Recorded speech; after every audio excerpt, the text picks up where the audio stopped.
میگم میخوای طرفدارم باشی اینجوری باید طرفدار باشی، هم مشتی هم ردیف هم باحال. این آقا بنده خدا اومده حالا روز قبل دربی، روز دربی اومده خونه‌شو گذاشته در اختیار حالا طرفدارای استقلال پرسپولیس که حالا از شهرهای مختلف میان. واقعا دمش گرم به خدا، پرچم عراقی و مشتی بالاست.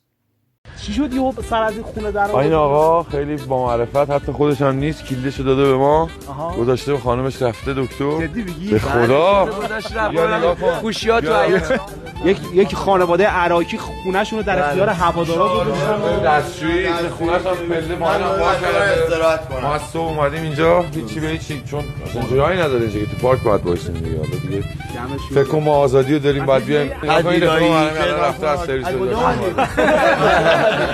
بنده خدا عرض ادب. خوب هستین؟ خیلی کار قشنگیه، دوستان میگن یه دو راهرن حالا خودشون دادن. در خدمتشونیم. مثلا بچهای تهران بچهای باحالی ان. بچهای تهران یکی دونن همشون. دیگه مگه دنبال فوتبال و حواشی روز اون هستی، همین الان کانال منو سابسکرایب کن، چون هر روز ویدیو جدید میذارم.